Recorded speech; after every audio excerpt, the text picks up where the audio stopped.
Hello, it's Jang here with a look at the LEGO Nexo Knights Moltor's Lava Smasher. Now let me not waste any time. Check out the cool thing about this set. As you roll it along on the ground, I'm making the ground move rather than it just pounds with those big old balls of lava and magma, and it just has this really smooth action to it that looks powerful, like it's really gonna smash something down on the ground, and it just works really well. It's such a simple little thing with a cam on there, but I love it. To be honest, I don't love the overall design of the thing, just how it looks in general. It's a little bit of just kind of a blob to me. I do like how it's very large in the front and has kind of a bull kind of overall set of proportions to it. I also very much like the rear wheels and how they put the little transparent pyramid piece on there and the little exhaust at the back. And this shaping is nice, but just the overall appearance of the whole thing. And also with the arms that are used for the action, just the visual look is not that fantastic to me, but when you actually make the thing move, that's where it really comes alive and it all starts to completely make sense to me. This the face isn't really able to articulate very much. You're not able to move the lower jaw. You can just move the upper part a little bit. And it's supposed to kind of have sort of a face. I think these are supposed to be eyes back here, and then this is more like a nose. And you see it has the lower jaw, and it's red on the inside. The build of this is actually really good. The design, it goes together well. It's not too difficult to put together, but it has a lot of different shapes of pieces. So I think from an objective perspective, this is really a triumph of a set for the number of pieces that are included in it.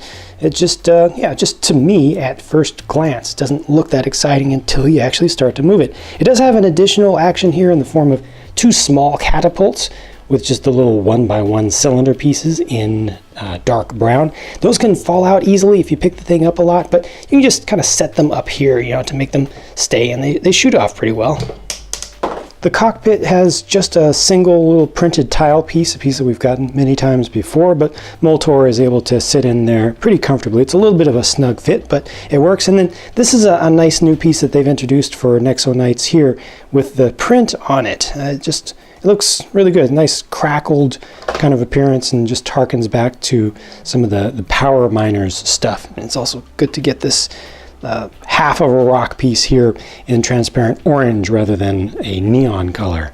Here's a closer look at Moltor on the left with his recolored accessory pieces. It's a cool looking figure. I think it looks good even without those add-ons. It's very subtle, the prints they put in there, but with multiple colors used, I think it works out nice. It has a certain uniqueness to it. And then the knight is, of course, Aaron with his blazing bow, and he has the rolling fireball Nexo power, the only Nexo power that's actually included in this particular set. That is, of course, an actual shooting bow, which shoots out these bolts like he has a spare one of on his back.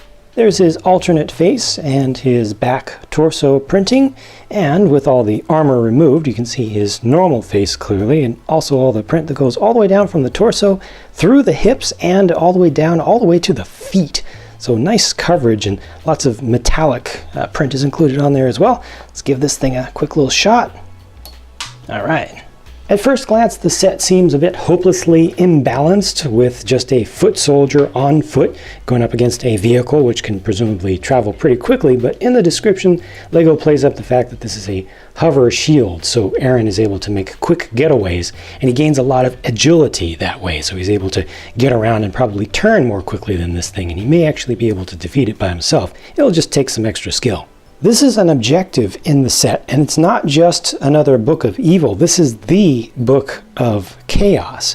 So something a little extra special here. It's got the gold binding to it, and if you open this up, there you can see some of the monsters that are able to be conjured from it.